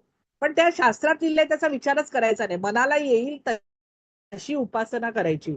आता प्रसाद, तेव्हा प्रसाद सर्वांना वाटला जातो. जेव्हा देवाला त्याचा नैवेद्य दाखवला जातो. आपल्याकडे घरी पण कुठलीही पूजा असते तर आपण नैवेद्य दाखवतो. आणि मग तो नैवेद्य आपण आपल्या घरातले किंवा आपल्या जे कोणी आपल्या जवळपासचे आहे त्यांना तो आपण वाटतो म्हणजे प्रत्येकाला त्या प्रसादाचा थोडासा भाग देतो, त्या नैवेद्याचा थोडासा भाग देतो. आपल्या प्रत्येकात ही रोजचीच गोष्ट आहे, याच्यामध्ये काही नवीन गोष्ट नाहीये. आणि मंत्रोच्चारण न करता, उपाध्यायांना दक्षिणा न देता, जेव्हा एखादे पुरोहित येतात आपल्या घरी पूजा करतात, तेव्हा त्यांना दक्षिणा देणं अभिप्रेत असतं. कारण ते आपल्यासाठी काहीतरी करतायत ना. मग त्यांचं जे ऋण आहे मग त्यासाठी त्यांना दक्षिणा दिली जाते. आणि श्रद्धा रहित, की माझा विश्वास नाहीये पण कोणीतरी सांगतं म्हणून मी करतोय. तर अशा पद्धतीने जो यज्ञ केला जातो तो तामसिक यज्ञ आहे. तर बाजूच्या चित्रामध्ये भस्मासूर आहे बघा. तर हा जो भस्मासूर होता तर त्याने आपल्या शरीराच्या मांसाचे तुकडे काढून दिलेले आहेत. आणि भगवान शंकरांची त्याने आराधना केली. आणि भगवान शंकर मग आता असुरच आहे ना, स्वतःच्या शरीराला त्रास देणारच आणि आपल्या हृदयातल्या परमात्म्यालाही त्रास देणार. मग अशा वेळी जेव्हा भगवान शंकर त्याने अत्यंत कठीण तपश्चर्या केली आणि त्यानंतर जेव्हा भगवान शंकर प्रसन्न झाले, तेव्हा त्याने मागितलं काय? आपल्याला हसू येईल की त्याने सांगितलं की मी ज्याच्या डोक्यावर हात ठेवेन तो भस्म होऊन जाईल. अरे तू एवढी कठीण कठीण तपश्चर्या करतोय, आपल्या मांसाचे तुकडे काढून देतोय, एवढ्या शरीराला त्रास देतो आहे, आणि एवढं दिल्यानंतर तू मागतो काय की म्हणतोय की मी हात ठेवेन. म्हणजे बघा, म्हणजे दुसऱ्यांना त्रास देऊन प्रत्येकाचा नाश कसा होईल.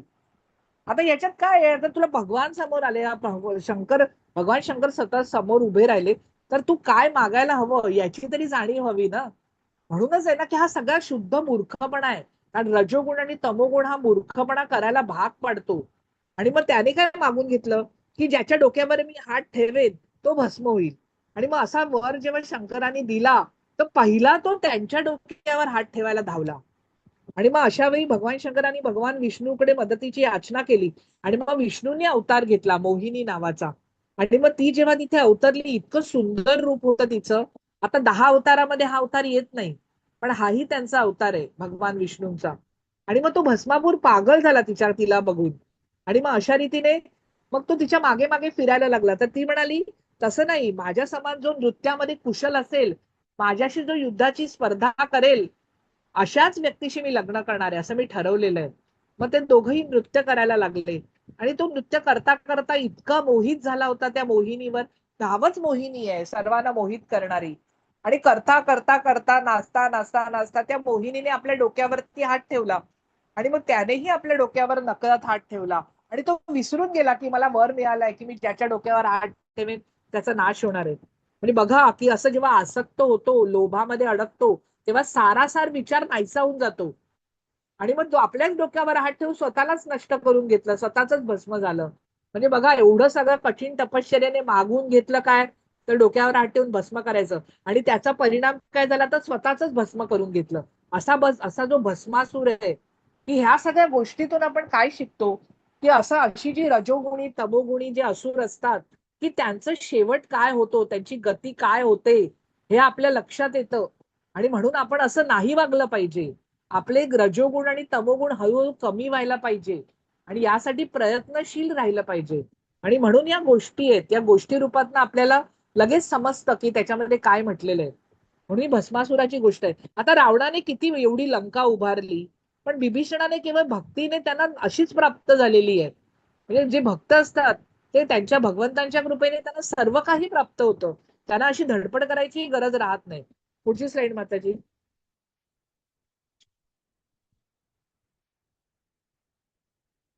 देवद्विज गुरु प्राज्ञ पूजनम शौचमार्जवम ब्रह्मचर्यम अहिंसा च शारीरं तप उच्यते. भगवंत, ब्राह्मण, गुरु व ज्ञानी यांची पूजा करणं, पावित्र्य म्हणजे पवित्र राहणं, सरळपणा आणि कुटिलता, हे दोन परस्पर विरुद्धार्थी शब्द आहे. कुटिलता म्हणजे काय, की कारस्थानी, म्हणजे मनामध्ये कारस्थान, शिस्त आहे, मनामध्ये दुसऱ्याबद्दल वाईट विचार आहे, पण वरवर कसं दाखवणार, की वरवर म्हणजे आम्ही तो त्या गावचा नाहीच, म्हणजे मी इतका चांगला आहे, मी इतका गोड आहे. तर याला कुटिलपणा म्हणतात. आणि जे सरळपणा असतो, की माझ्या मनात जे आहे तेच माझं आचरण आहे, माझ्या मनात जे आहे तेच बाहेरून दिसतंय, तेच माझ्या वर्तनात आहे, जसा मी आत आहे तसा मी बाहेर आहे, त्याला सरळपणा असं म्हणतात. ब्रह्मचर्य, आता ब्रह्मचर्याचा अर्थ असा आहे, की खरा अर्थ, की आत्म्याचं म्हणजे आत्मा समजून, ब्रह्म समजून त्यानुसार आचरण ठेवणं, म्हणजे आत्म्यानुसार वागणूक ठेवणं, देहाचं भान नाहीसं होणं. आता हे ब्रह्मचर्य सरळ सरळ म्हटलं की आश्रम आहे. ब्रह्मचर्य, ब्रह्मचारी जेव्हा लग्न झालेलं नसतं, गृहस्थाश्रमात आपण नसतो, तेव्हा आपलं ब्रह्मचारी आयुष्य चालू असतं. आणि अशा वेळी मग शिक्षण घेणं हे या आश्रमाचं कार्य आहे. आणि शिक्षण घेतल्यानंतर मग गृहस्थाश्रम, मग वानप्रस्थाश्रम, आणि मग नंतर संन्यासाश्रम, असे चतुर्विध आश्रम आहेत. तर त्याच्यामध्ये ब्रह्मचर्याचं पालन आणि अहिंसा, काया वाचा मने, आपल्या शरीरानेही कोणाला न दुखवणं, मनाने न दुखवणं आणि वाणीनेही न दुखवणं. बघा, अहिंसा किती कट, म्हणजे आपल्याला नुसतं वाटतं की कोणाची हिंसा न करणं, पण तोंडातून शब्द पण काय बाहेर पडतायत याच्याकडेही लक्ष देणं. आपल्या शब्दानेही दुखवायचं नाहीये, मनातल्या विचारानेही दुखवायचं नाहीये, ही खरी अहिंसा आहे.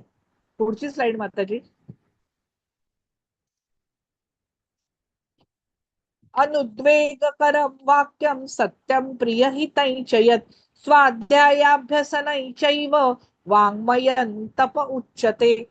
आता हे तप जे सांगितलेलं आहे ते आता वाङ्मयीन तप कुठलेलं आहे, तर सत्य म्हणजे खरं आहे ते बोलायचं. मला जे माहिती आहे, मला जे पटलंय, मला जे समजलंय, तेच आपल्या वाणीतून बाहेर आलं पाहिजे. नाहीतर मनामध्ये एक आहे आणि बाहेर दुसरंच बोलतोय, याला असत्य म्हणतात. आणि सत्य म्हणजे काय, की जे सत्य भिन्न असू शकतं, प्रत्येकाच्या जाणीवेनुसार सत्य वेगळं वेगळं असतं, पण परमसत्य एकच असतं. परमात्मा एकच आहे, परमसत्य एकच आहे. पण सत्य जे आहे ते प्रत्येकाच्या जाणीवेनुसार बदलतं. मग जाणीव जशी उच्च होते, तसं सत्य पण बदलत जातं. पण त्या जाणीवेने मला जे पटलेलं आहे, मला जे मान्य आहे, मला जे माहिती आहे, मला जे खरं वाटतं आहे ते बोलणं म्हणजे ते माझ्या पुरतं सत्य आहे हे लक्षात ठेवलं पाहिजे. म्हणून सत्याची परिभाषा बदलत जाते, ती समजून घेतली पाहिजे. प्रिय प्रिय म्हणजे आवडणारं, दुसऱ्याला त्रास देणारं बोलायचं नाहीये, तर दुसऱ्याला टोचून बोलायचं नाही. म्हणून प्रिय हितकारक, ज्याच्यात दुसऱ्याचं हित सामावलेलं आहे, दुसऱ्याचं चांगलं घडणार आहे आणि इतरांना शुद्ध न करणारं, क्षोभित न करणारं, असं जे शब्द आहेत असे बोलले पाहिजे. नियमितपणे वेद पठण करणं किंवा श्लोकांचं पठण करणं, भगवद्गीता वाचणं. बघा, भगवद्गीतेचा पूर्ण श्लोक आहे 4 चरणांपासून बनलेला आहे. एक पाव ओळ म्हणजे एक चरण, दुसरी पाव ओळ म्हणजे दुसरा चरण, आणि 2 चरण मिळून एक अर्धाली बनते. 2 चरणामध्ये जिथे आपण थांबतो त्याला आपण यती असं म्हणतात. यती, जिथे आपण पॉज घेतो, ज्या लयीसाठी आपण मध्ये काही काळ थांबतो. आता इथे मी तुम्हाला अनुद्वेगकरम वाक्यम, आपण इथे थांबलो. अनुद्वेगकरम वाक्यम हा प्रथम चरण आहे. सत्यम प्रियहिताई चयत हा दुसरा चरण आहे. 2 चरण मिळून एक अर्धाली बनते. अर्धाली म्हणजे वाक्याची अर्धी ओळ. आणि अनुद्वेगकरम वाक्यम इथे जे आपण थांबलो त्याला यती असं म्हटलं जातं.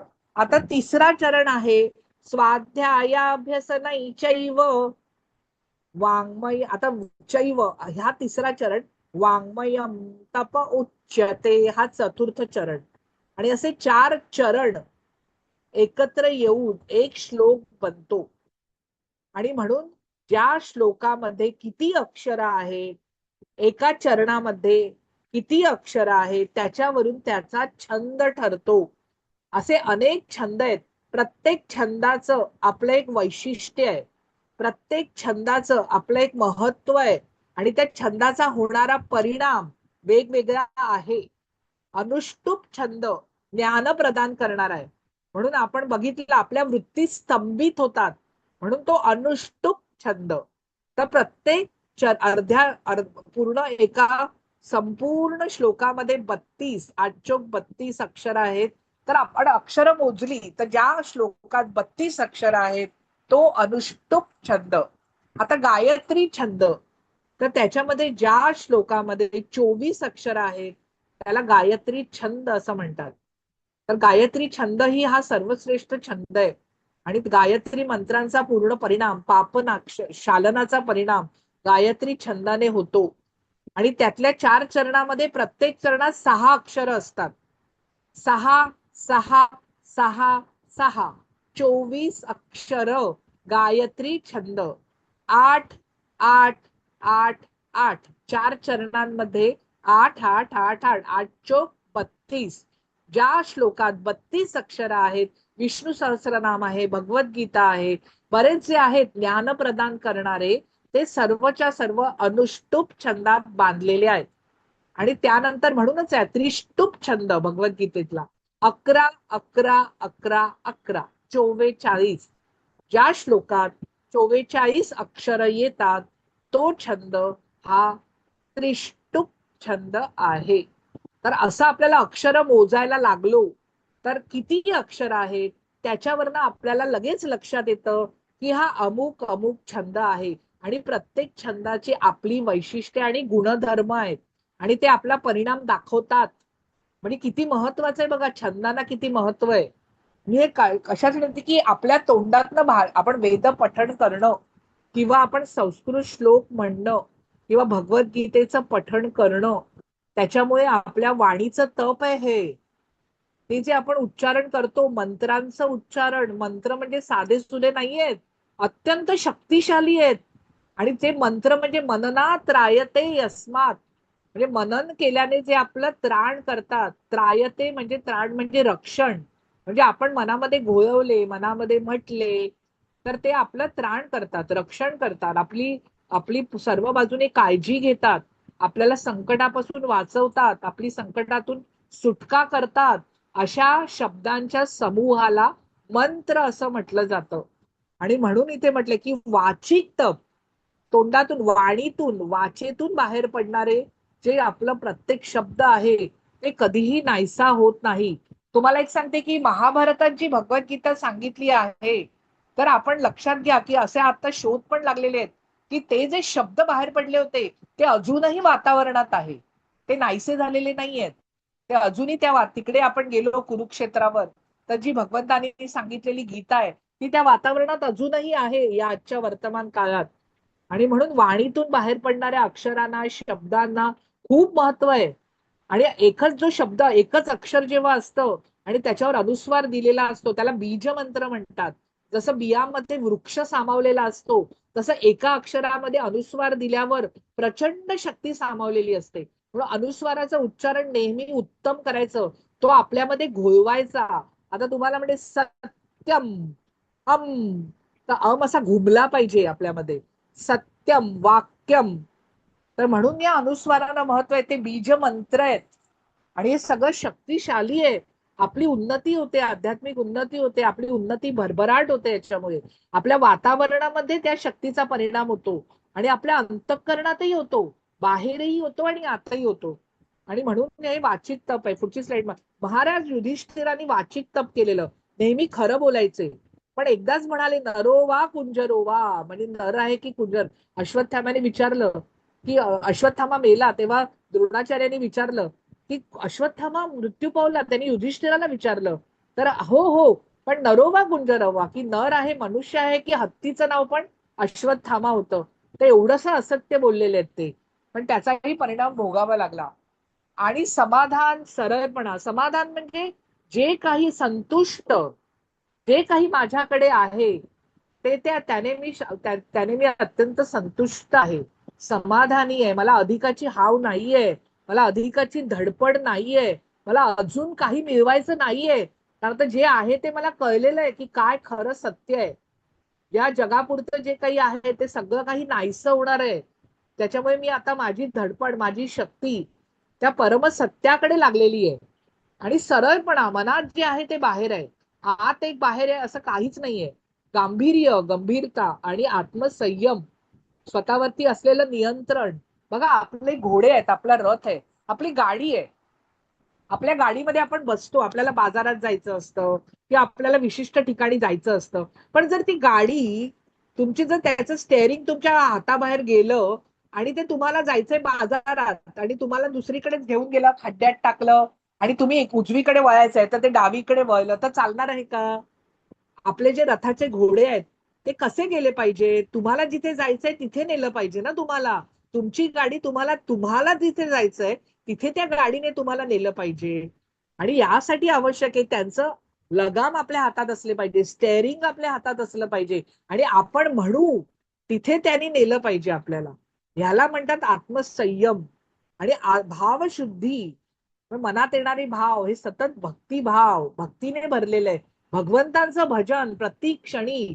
आणि इतके रंगून गेलेले आहेत, इतकं प्रेमाने ओथंबलेले आहे सर्व काही, आणि त्या प्रेमामध्ये एवढे रंगून गेलेले आहेत की बाह्य जगाचा विसर पडून गेलेला आहे. असे हे मानसिक तप आहे. म्हणून शुकदेव गोस्वामी, राधा राणीचा पोपट, तर तो जो आहे त्याची गोष्ट आहे.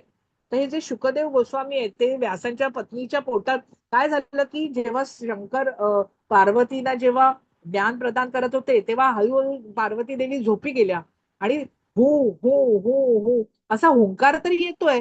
तर ही तर झोपली आहे, मग कोण म्हणतंय? तर बघितलं तर राधाराणीचा पोपट ऐकत होता. मग ऐकल्यावरती काय, मग शंकर त्याच्या मागे धावले, तो सर्वत्र पळत सुटला आणि मग घाबरून तो तिच्या त्या त्यांच्या पोटामध्ये गेला आणि मग तो बाहेर यायचं नावच घेईना. आणि खरं म्हटलं तर त्याला मग अशा वेळी मग तिला एवढा त्रास व्हायला लागला. मग प्रत्यक्ष भगवान कृष्ण तिथे आले आणि मग त्यांनी सांगितलं की तू बाहेर ये. तर त्यांनी मागितलं की मी बाहेर येईन, पण माझ्यावरती मायेचा परिणाम नाही व्हायला पाहिजे, माझ्यावर गुणांचा परिणाम नाही व्हायला पाहिजे. मग त्यांना तसं वरदान मिळालं. ते शुकदेव गोस्वामी आहेत. त्यांनी भागवत महापुराण परीक्षित राजाला ऐकवलंय हस्तिनापूर, आणि मग तो परीक्षित राजा मुक्त झाला. 7 दिवसात ऐकवलंय म्हणून हे महत्वाचं आहे. पुढची स्लाइड माताजी. शुकदेव गोस्वामींची पण गोष्ट आहे.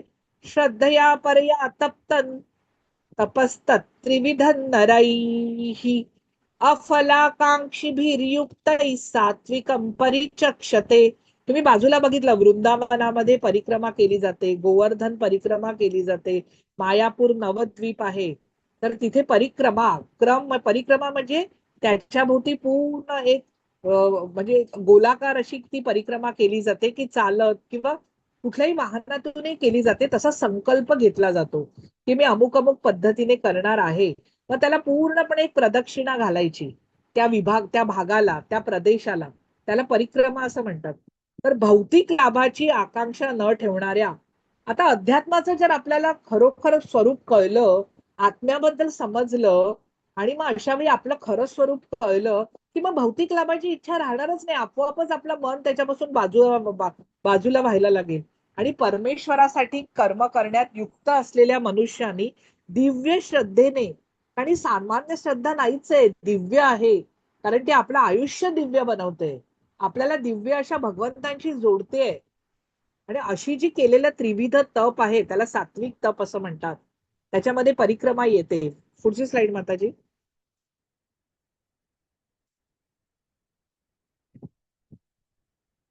सत्कारमान पूजार्थं तपोदंभेन चैव यत् क्रियते तदिहं प्रोक्तम राजसं चलमध्रुवम.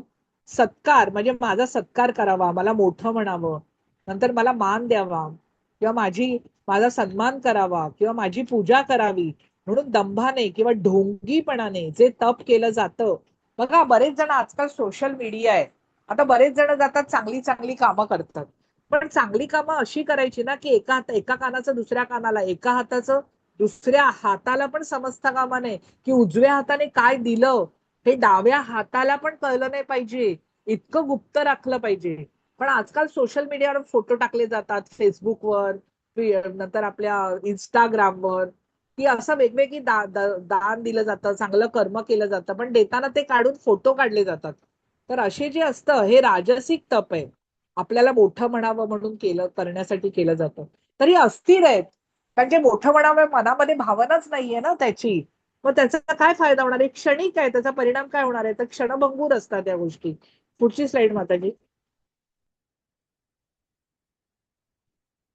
मूढे ग्राहेण मूढग्राहेणात्मनो यत्पीडया क्रियते तपः परस्योत्सादनार्थं वा तत्तामसमुदाहृतम्. म्हणजे स्वतःला त्रास देऊन किंवा इतराच्या विनाशासाठी आणि इतरांना व्यथित करण्यासाठी. आता भस्मासुराची गोष्ट पाहिली आपण, रावणाचंही उदाहरण आहे, की परस्त्रीचा लोप केला त्याने. आणि अशा वेळी रावण आता एवढी तपश्चर्या करून फायदा काय मग, एवढे शरीराचे मांसाचे तुकडे काढून देऊन, एवढं कठीण व्रत करून मागितलं काय, दुसऱ्याच्या डोक्यावर हात ठेवला तर त्याचा विनाश व्हावा, दुसऱ्याचं वाईट कसं होईल याचा विचार, दुसऱ्यांना त्रास द्यायचा, दुसऱ्यांना व्यथित करायचं, हा मूर्खपणा आहे. नाही तर काय आहे मग. जर तुम्ही तप करताय, आपली शक्ती लावताय, आपलं आयुष्य लावताय, पण जे मागून घेणार ते तसं मागण्यासाठी पण तेवढं, म्हणजे तेवढं जे काही वरदान मागू तेही विचारपूर्वकच मागितलं पाहिजे. आणि जे ते मागत नाही ते मूर्खच लोक, हे असुर मूर्खच आहेत. त्रिलोकीचं राज्य की पुन्हा परतून यावं लागणार आहे, त्याने मुक्तता नाहीये, सुटका नाहीये, आध्यात्मिक जगतात स्थान नाही आहेत, अशा गोष्टी मागून घेतात ज्या टिकणाऱ्याच नाही आहेत, ज्या नाहीशा होणाऱ्या आहेत. आणि म्हणून ह्याला तामसिक मूर्खपणाचं तप, ते तामसिक तप आहे. पुढची स्लाइड माताजी. बाजूला हिरण्यकश्यपू आहे, बोटा अंगठ्यांवर उभं राहून केलंय. हा, पुढची स्लाइड माताजी. दातव्यमिति यद्दानं दीयते नुपकारिणे देशे काले च पात्रे च तद्दानं सात्विकं स्मृतम. कर्तव्य म्हणून, की माझी जबाबदारी आहे. आता मला भगवद्गीता कळली आहे ना, मग दुसऱ्यालाही समजली पाहिजे, दुसऱ्याचंही भलं व्हायला पाहिजे, त्यानेही ती वाचायला प्रवृत्त व्हायला पाहिजे. आता आपल्या हाती एखादी गोष्ट आली की आपण चालतो, आपण त्याची पानं परततो, काहीतरी वाचतो, दोन शब्द तरी वाचतो, तेवढं तरी वाचावं, थोडं तरी भलं व्हावं, आयुष्याचं सोनं व्हावं, जसं माझं झालं तसं इतरांचंही व्हावं. असे जे कर्तव्य आहे माझं, की माझा फायदा झालाय, मला कळलंय, ते दुसऱ्यालाही कळावं, त्याचाही फायदा व्हावा. आणि योग्य व्यक्तीला बघा, जे बालपणापासून चांगले संस्कार केले तर ते संस्कार कायमचे टिकतात. भगवद्गीता म्हातारपणी शिकायची नाहीये, की आता पडले आहे, डोळ्यांनी दिसत नाहीये, कमरेत वाकलोय, चालता येत नाहीये, सुरकुत्या पडल्या आहेत, कधी काय पण होईल अशी अवस्था आहे. अशा अवस्थेत भगवद्गीता शिकून काय फायदा आहे? जर लहानपणापासून शिकलो तर आपलं आयुष्य किती दिव्य बनेल, समाज किती प्रगल्भ बनेल. जसं प्रत्येक व्यक्तीने भगवद्गीतेचा लहानपणापासून ठरवलं आपल्या घरातल्या मुलांना भगवद्गीता शिकवायची, त्याचा उपदेश द्यायचा, म्हणून योग्य व्यक्तीला केला पाहिजे, योग्य ठिकाणी केला पाहिजे आणि वेळी आणि काळी आणि कुठल्याही प्रत्युपकाराची अपेक्षा नाही, निरपेक्ष, की माझं भलं झालं, माझी मनात की तुझंही भलं होऊ दे आणि मला तुझ्याकडनं काहीही नकोय, असं जे दिलं जातं ते सात्विक दान आहे. पुढची स्लाइड माताजी. भगवद्गीताचं बघा दिलेलं आहे तुमच्या चित्रात. यत्तु प्रत्युपकारार्थम फलमुद्दिश्य वा पुनः दीयते च परिक्लिष्टम तद्दानम राजसंस्मृतम. परंतु जे दान बघा, हा आता दान देतोय, त्यांना देतोय गरीब माणसांना, पण देताना फोटो काढतोय. आता ते तो फेसबुकवर टाकणार, इन्स्टावर टाकणार, मग त्याच्यावर कॉमेंट्स येणार, अरे वा वा वा किती छान काम करतोयस तू, चांगलंच काम आहे, भले कशासाठीही करू, पण त्याच्या मागे आता हे लोकांना दाखवण्याची वृत्ती आहे. तर जे प्रत्युपकाराची अपेक्षा ठेवून की मी तुला हे देतो, तू मला काय देणार, मी तुला अमुक अमुक दिलं तर मला पण अपेक्षा आहे, तर आपण प्रत्येक गोष्ट अपेक्षेने करतो. मुलाबाळांसाठी सुद्धा जेवण केलं जातं तर मनात अपेक्षा असते की ह्यानी दोन चांगले शब्द बोलावे, किंवा मी यांच्यासाठी एवढी श्रम घेते तर ह्यानी काहीतरी जाणीव ठेवावी. आणि मग तसं जर नाही केलं मुलांनी, सतत सतत फोनवर लक्ष आहे, तर जेवताना पण जेवणाकडे पण लक्ष नाही आहे, तर वाईट वाटतं, एवढं मी त्रास घेते, एवढं मी जेवण बनवते, पण ह्याला आहे का त्याचं काही, असं वाटायला लागतं. मग मन उगाच दुःखी होऊन जातं, उगाच खट्टू होऊन जातं, मग उगाच त्या मुलांबद्दल वाईट विचार येतात, उगाच मुलांचा राग येतो. पण जर अपेक्षा न ठेवता काम केलं आणि दिलं आणि त्यांना खाय, कारण आपलं काम आहे मुलांसाठी करणं, आपलं आपलं ऋण आहे ते, प्रत्येक जबाबदारी पार पडली पाहिजे. माझी अपेक्षा नाहीये मी उत्तम जेवण बनवणार, पण त्यांनी मला काय म्हणावं, चांगलं म्हणावं, वाईट म्हणावं, असं माझी कसलीही अपेक्षा नाहीये. असं आयुष्य असेल ना तर दुःख होणार नाही, त्रास होणार नाही, मन शांत राहील, रोज आनंदात राहू आपण, असं इतकं उत्कृष्ट आयुष्य होईल. म्हणून फळाची आशा ठेवून संकुचित वृत्तीने, म्हणजे फक्त मनाचं असं आहे की मला हे देतो पण मला लोकांनी मोठं म्हणायला पाहिजे, माझी स्तुती केली पाहिजे, माझा सन्मान केला पाहिजे, माझे फोटो टाकेन त्याच्यामागे कॉमेंट्स आल्या पाहिजे, असं जे दिलं जातं ते राजसिक दान आहे, अपेक्षेने केलेलं. पुढची स्लाइड माताजी. अदेशकाले यद्दानम अपात्रेभ्यश्च दीयते असत्कृतमवज्ञातम तत्तामसमुदारुतम. बघा, अयोग्य काळी आता एखादा व्यसन करायचंय, त्याला काही व्यसनासाठी गोष्टी हव्या आहेत, अकाली अपात्र व्यक्ती, असं जे दिलं जातं, म्हणून सत्पात्री दान द्यावं असं म्हटलेलं आहे. योग्य व्यक्तीला द्यावं. म्हणून काय करायचं, पैसे द्यायचे नाहीत, त्याला जे नाहीये त्याच्याकडे, अन्न नसेल तर अन्नदान करायचं, वस्त्र नसेल तर वस्त्रदान करायचं, चपला नसतील तर चपला द्यायच्या, त्याच्याकडे जे नसेल, पाऊस पडतोय भिजतोय तर तुम्ही छत्री घेऊन द्या, पैसे देण्यापेक्षा, किंवा लहान मुलं आहेत त्यांना तुम्ही एक बिस्किटाचा पुडा हातावर ठेवू शकता, पण जे काही खाण्याच्या गोष्टी, फळं देऊ शकता, केळी घेऊन देऊ शकता, मग ते जे दिलेले पैसे आहेत ते त्यांच्यासाठी वापरले जातील, त्यांची जी गरज आहे ती त्याने पूर्ण होईल, त्याला सत्पात्री दान म्हणतात. पण असं जे पैसे देऊन एखाद्याने दारूची बाटली आणली किंवा वाईट मार्गाकडे लावले, तर या सगळ्याला तामसिक, किंवा पैसे फेकून मारले, समजा कोणी मागायला आलाय आणि त्याच्या तोंडावर पैसे मारणं, तर ह्यालाही म्हणजे त्याला हडतूड करून बोलणं, हे अवहेलना करणं, हे तामसिक दान आहे. पुढची स्लाइड माताजी. सृष्टीच्या आरंभापासून ओम तत्सत, तत् म्हणजे ते आणि सत म्हणजे सत्कर्म, चांगलं कर्म, कुठलंही चांगलं कर्म, कुठलंही आपण जेव्हा घरात पूजा करतो, काही करतो, तेव्हा आपली इच्छा असते की कुठलीही विघ्न येऊ नये, कुठलेही अडथळे येऊ नये, आणि म्हणून आपण मंगलाचरण करतो, आधी भगवंतांची प्रार्थना करतो आणि मग त्या कार्याला सुरुवात करतो की जेणेकरून निर्विघ्नपणे पार पडावं. ते सत्कर्म, उत्कृष्ट कर्म, भगवंतांसाठी केलेलं कर्म, भगवंतांसाठी केलेली पूजा. घरामध्ये आपण अनेक वेळा आपल्या घरात पूजा असते, तर सुरुवातीला आपण आधी मंगलाचरण करून त्या गोष्टीला सुरुवात करतो. तर हेच ओम तत्सत, हे मंगलाचरण आहे. हे तीन शब्द ते परम सत्याचा हे करतात, निर्देश करतात. आणि वेदोक्त मंत्राचं उच्चारण करताना, परब्रह्माच्या संतुष्टीसाठी यज्ञ करताना आपल्या घरामध्ये पूजा असते. भगवद्गीतेच्या पुष्पिकेमध्ये सुरुवातीला या ओम तत्सतचा उच्चार केला जातो. पुढची स्लाइड माताची. हा, म्हणजे ओम बघितला, अ ओम म आहे त्याच्यामध्ये, ओम तत्सत. म्हणून परमेश्वराची प्राप्ती करण्यासाठी शास्त्रोक्त विधिविधानानुसार यज्ञ, दान आणि तप करणारे, म्हणजे आता ज्यांना यज्ञ करायचा आहे, तप करायचंय, दान करायचंय, भगवंतांसाठी करायचंय, तर सुरुवात करताना ओंकाराने करायची. ओम तत्सत असं म्हणून करायचं. हे कुठलंही चांगलं कर्म जेव्हा आपण करू तेव्हा ते ओम तत्सत म्हणून करायचं. ओंकार बघा सगळ्यांच्या आधी लावला जातो. कारण काय त्याचं? जेव्हा आपण ओंकार म्हणतो तेव्हा आपल्या शरीराची ग्रहणशीलता वाढते. म्हणून कुठल्याही मंत्राआधी, कुठल्याही स्तोत्राआधी, कुठल्याही कवचाआधी, कुठल्याही सहस्त्रनामाआधी आपण ओम म्हणून सुरुवात करतो. जेव्हा आपण ओम म्हणतो तेव्हा आपल्या शरीरातला जी पेशी असते ती अशी, जशी कवायत करताना जसे सैनिक कसे सावधान असे उभे राहतात, तशी सावधान होते. आणि त्यामुळे आपल्या शरीराची ग्रहणशीलता वाढते. ती शक्ती आपण पूर्णपणे आत्मसात करू शकतो. म्हणून ओंकाराने सुरुवात केली जाते. पुढची स्लाइड माताजी. फळाची इच्छा न करता मनुष्याने तत् शब्दाद्वारे, तत् म्हणजे काय, ते म्हणजे काय, यज्ञ, तपदान किंवा चांगल्या गोष्टी जे काही आपण करणार आहोत त्या सगळ्यांना तत् म्हटलंय. तत् या शब्दाचा अर्थ आहे ते, तो यज्ञ, ते दान, ते तप, या विविध क्रियांना सत्कर्म म्हटलंय, चांगली कर्म म्हटलेली आहेत. तर भौतिक जंजाळातून मुक्त होणे हाच या दिव्य क्रियांचा उद्देश आहे.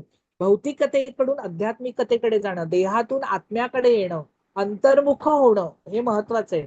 पुढची स्लाइड माताजी. भौतिक जगातून आध्यात्मिक जगताकडे जाणं, भौतिक ज्ञानाच्या पलीकडचं आध्यात्मिक ज्ञान प्राप्त करणं, परमसत्य म्हणजे परमात्मा हे भक्तिमय यज्ञाचे उद्दिष्ट किंवा ध्येय आहे. आणि ते सत म्हणजे चांगलं या शब्दाने निर्देशिले जाते. सत म्हणजे अस्तित्व, असणं. हे पार्थ परब्रह्माच्या प्रेमासाठी, संतुष्टीसाठी केल्या जाणाऱ्या यज्ञ, तप आणि दान यांना सत असं म्हणतात. पुढची स्लाइड माताजी. त्यातला जो अकार आहे तो कृष्णांच्या संज्ञक आहे.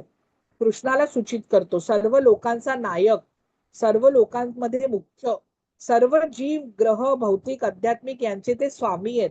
उकार हे श्रीमती राधा राणीसाठी आहे, जी कृष्णांची आध्यात्मिक शक्ती आहे, अंतरंगा शक्ती आहे, जी आपली आध्यात्मिक उन्नती करते, आपल्याला आध्यात्मिक उन्नतीसाठी मदत करते, आपल्याला अंतर्मुख करते, अशी अंतरंगा शक्ती आहे, आध्यात्मिक शक्ती आहे, ती श्रीमती राधाराणी आहे.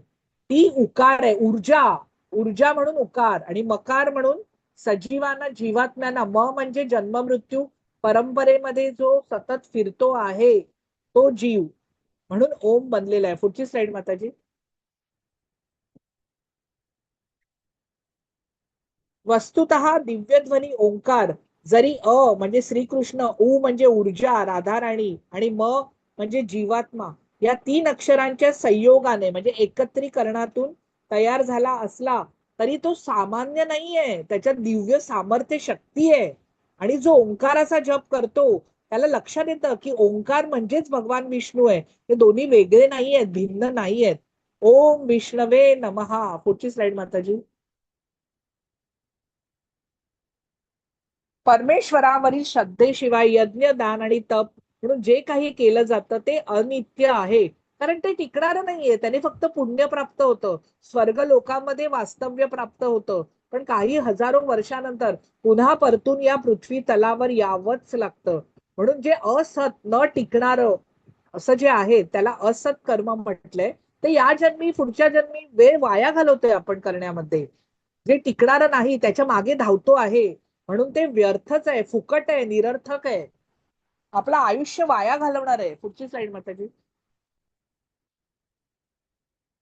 आणि म्हणून हा अध्याय काय करणं योग्य आहे, काय सत्कर्म आहे, काय असत्कर्म आहे, आणि काय सात्विक, राजसिक, तामसिक, हे सर्व या अध्यायात पाहिलं. आता उद्याचा अध्याय 18वा आहे. तर आजचा झालेला आहे. तर कुणाला प्रश्न आहेत का?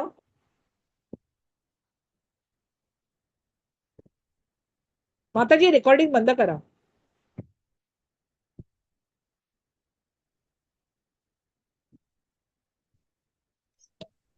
हरे हरे कृष्ण कृष्ण माताजी. माताजी. हा विचारा विचारा. हरे कृष्ण बोला. हा माताजी, जप तुम्ही 3 प्रकारचे सांगितले.